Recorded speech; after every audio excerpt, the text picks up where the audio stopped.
Assalamualaikum warahmatullahi wabarakatuh. Waalaikumsalam warahmatullahi wabarakatuh. Apa kabar Ustaz? Alhamdulillah sehat walafiat. Alhamdulillah. Nih kita bersyukur pada kesempatan hari ini kita masih semangat dan diberi kesehatan dan kesempatan dari Allah Alhamdulillah untuk bisa bersua dan berbincang kembali. Betul. Apalagi ini menyangkut soal masalah konsistensi kita Ustadz untuk selalu menyuarakan soal masalah sesuatu yang ilmiah, dan tentu ini berkaitan dengan yang pada bulan Ramadan lalu sempat kita pemikiran Ibnu Khaldun ini. Betul. Jadi alhamdulillah pada kesempatan hari ini kita akan coba bicara kembali menyoal soal masalah perspektif pandangan Ibnu Khaldun yang tajam, yang kurang lebih ini pada perspektif yang berbeda Ustadz. Ini pada perspektif politik yang mengapa oleh Ibnu Khaldun itu mengharuskan kita bahkan untuk kemudian para guru-guru besar, para akademisi itu agar tidak boleh dipilih dalam ruang politik itu Ustaz. Ruang politik praktis ya maksudnya. Betul. Nah bukan soal masalah, walaupun sebenarnya politik itu baik ya, tapi ini pada politik praktis sesungguhnya. Nah di mana kita ketahui bahwa perkembangan hari ini dan politik nasional kita hari ini kemudian orang gencar bicara soal masalah politik dan banyak. Justru hampir semua golongan dari berbagai kalangan ini kemudian memberanikan diri untuk maju. Dan semua orang mengambil kesempatan serta peran dalam kontestasi hari ini. Betul. Nah itu. Jadi kita ingin bicara hal ini tapi perspektif Ibnu Khaldun. Oke, kita awali dari pendapat atau pemikiran Ibnu Khaldun. Karena Ibnu Khaldun berbicara tentang state, negara, atau bahasa agamanya itu adalah daulah ya. Daulah. Sangat concern sekali, beliau menelurkan banyak pemikiran hasil dari uji empiriknya dan juga hasil dari penelitian ilmiah beliau, bahwa sebelum berbicara tadi mengenai bagaimana peran orang-orang intelek di dalam politik seperti itu, kita harus berbicara dulu dari awal mengenai kebijakan atau kebijaksanaan pemikiran Ibnu Khaldun tentang negara.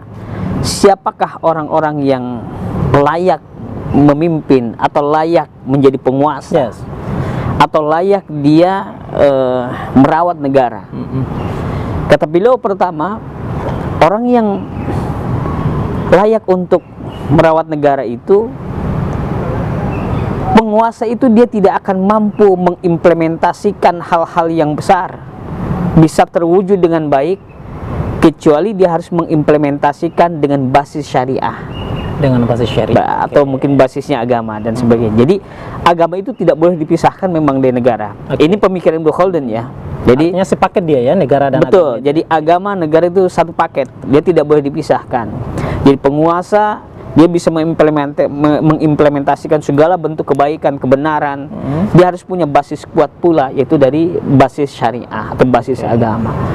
Yang kedua, bahwa penguasa atau syariah itu tidak bisa diimplementasikan kecuali penguasa. Jadi agama pun tidak akan bisa berkembang dengan baik, dia bisa terawat dengan baik di satu negara, satu wilayah, satu kekuasaan, kecuali penguasa harus hadir di sana dan dia harus merawat agama itu. Agama ini akan menjadi pembimbing bagi umatnya, bagi masyarakat. Karena bagaimanapun, saya ambil konteks umum saja, bukan Islam saja ya, kita konteks umum saja. Adakah ajaran agama yang kemudian mengajarkan keburukan? Kan tidak ada itu. Tidak ada. Artinya bahwa memang kalau agama ada basis agama, negara basis agama itu minimalnya mengajarkan bentuk-bentuk kebaikan kepada masyarakatnya, minimal itu. Kemudian penguasa juga dia tidak mampu mewujudkan eksistensinya kecuali didukung oleh rakyat. Artinya kekuatan penguasa itu ada di tangan rakyat, Pak. Ini pemikiran Ibnu Khaldun. Penguasa itu tidak boleh dia introvert, mengasingkan diri dari rakyatnya. Lah ini lucu. Dan juga nggak bisa otoriter gitu ya. Nggak bisa otoriter. Ya orang otoriter, penguasa otoriter tentunya datang dari introvert dengan rakyatnya. Sedangkan dia hadir dari rakyat. Untuk rakyat, oleh rakyat, hadir dari rakyat tapi introvert dari rakyat. Ini kan salah. Makanya penguasa tidak akan mampu mengimplementasikan kekuatannya kecuali datang dari rakyat, dukungan penuh dari rakyat. Dan rakyat pun tidak bisa dipelihara kecuali dengan kekayaan. Rakyat tidak bisa dipelihara oleh penguasa kecuali dengan kekayaan. Artinya basis kedaulatan ekonomi harus kuat negara itu.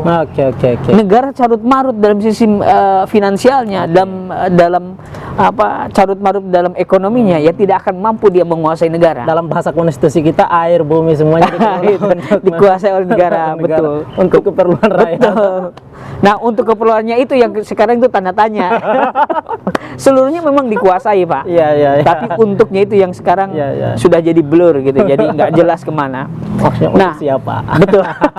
Untuk siapanya itu tuh yang error tuh ya.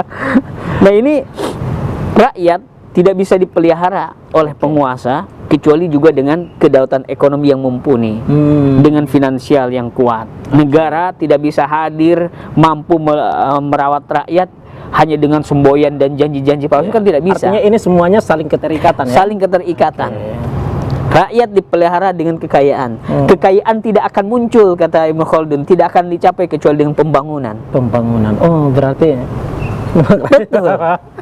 Memang, jadi salah satu kekayaan itu muncul memang adanya pembangunan.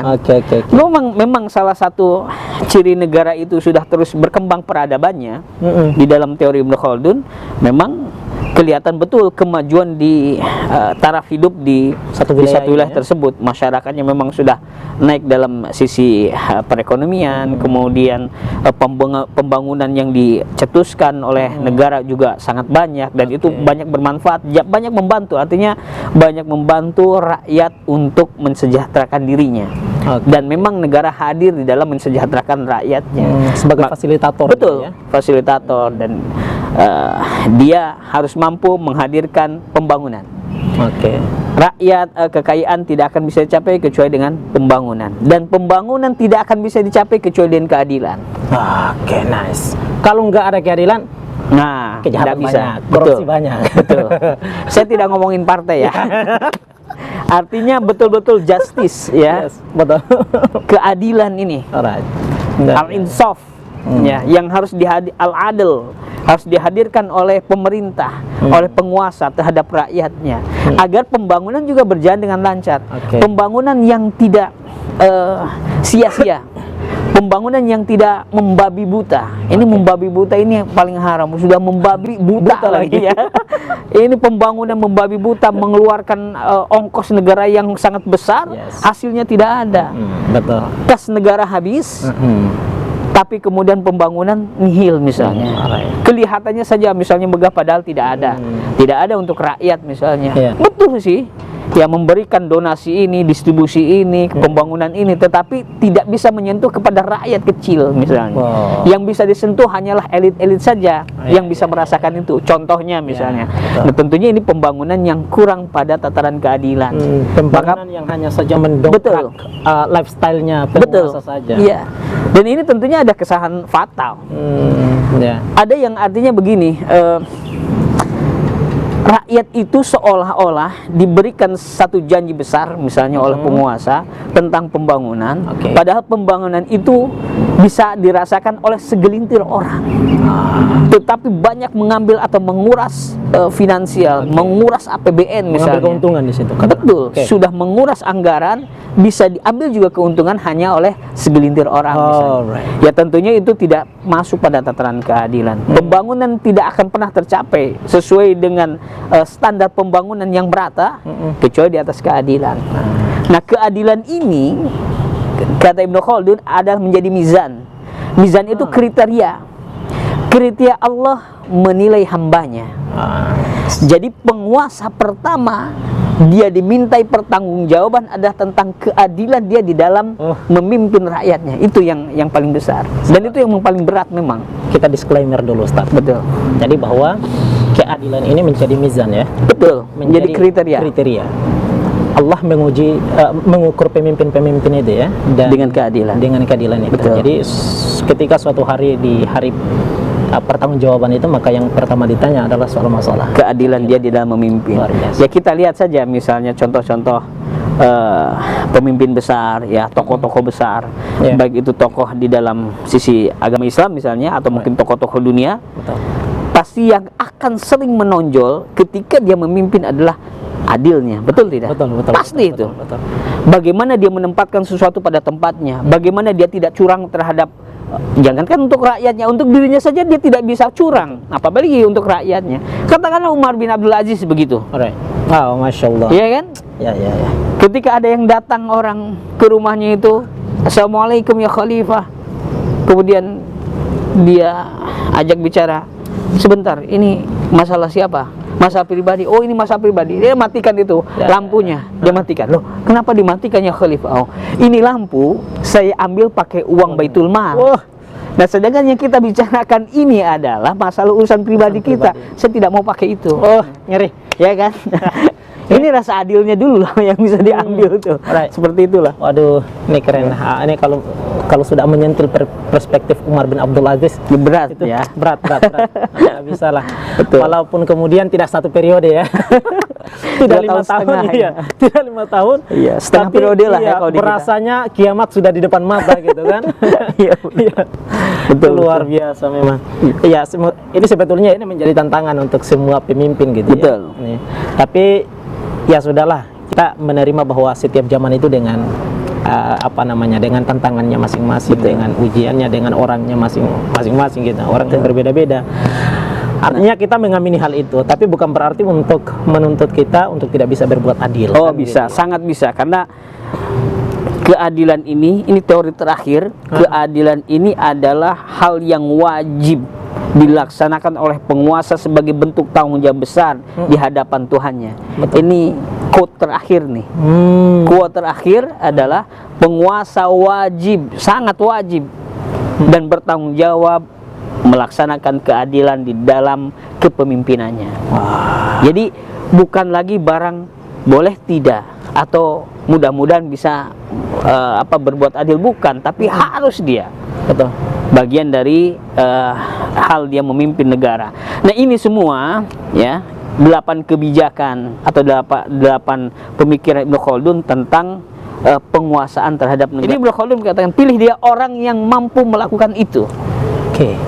Sehingga muncullah syarat berikutnya secara personal bahwa seorang penguasa dia itu sebagai penengah, Pendengar. dia seorang penata, dia seorang pemisah, dan dia seorang hakim bagi rakyatnya. Dia sebagai penata, dia penengah, pemisah, sebagai hakim. Kemudian dia menjadi penguasa itu, dia harus memiliki superioritas dan keunggulan fisik maupun mental, sehingga keputusan-keputusan yang diambil itu bisa dilakukan secara efektif. Dia juga harus mampu mengorganisir kekuatan tentara yang kuat dan loyal agar mampu mengamankan wilayah negara, ancaman dari dalam maupun ancaman dari luar. Kemudian secara pribadinya lagi, unsur yang harus ada pada seorang pemimpin adalah yang pertama, dia harus cerdas, dia adil, dia mampu, udah kayak pemimpin keluarga ya, cerdas, adil, mampu, kemudian tidak cacat fisik, dia sehat jasmani, sehat rohani. Ya, betul. Kemudian yang terakhir adalah dia harus mampu berkolaborasi dan menjadikan basis pemikiran kebijakannya adalah kepada ulama atau kepada intelektual, kepada cendekia. Itu Luar biasa. Jadi juga jangan sampai dia calon pemimpin itu dia cacat ya. tidak Cacat ada, fisik. tidak boleh. Kalau budek kan pusing, Pak. Iya. Berarti yang bolot dihidangkan. Hilangkan. Berarti ini yang bolot-bolot ini nggak boleh. Nggak boleh. Nggak boleh calon. Ya kadang juga bolotnya itu parsial. Kalau ngomongin tentang masalah remunerasi gaji, kenceng banget, dia nggak pernah bolot. Tapi kalau untuk urusan aspirasi rakyat, bolot aja ya kan. Bisa aja begitu. Itu fakta dan itu terjadi hari ini. Bisa aja kan begitu. Banyak sebenarnya. Nah, itu sebetulnya nggak diindahkan sih sebenarnya. Skip aja tuh kriteria tadi bahwa ini syarat-syarat untuk menjadi pemimpin ini sama. Oh, jangan. Betul. Ya. Jadi itu ya, memang ditekankan pada itu. Tidak boleh kemudian dia cacat. Dan Betul. jangan sampai dia tidak cerdas, karena memang dalam konteks pengelolaan negara itu sesuatu yang berat. Ya? Sangat berat sekali. Ya. menghadirkan tadi 5 prinsip atau Pancasila, di dalam dada seorang pemimpin itu, khususnya Indonesia ya, kita bicara Indonesia, ya tentunya sangat berat. Ya, terakhir kemudian ditutup harus dengan keadilan sosial bagi seluruh rakyat Indonesia, sangat berat, Pak. Kita tidak sedang berbicara orang kita agar orang menjadi ridho, agar orang menjadi suka ke kita, suka semua kepada pemimpin, itu adalah sesuatu yang mustahil. Kita bukan bicara itu. Kita berbicara tentang keadilan dalam sistem atau dalam sifat yang universal. Itu harus datang, itu harus ada di tengah-tengah masyarakat.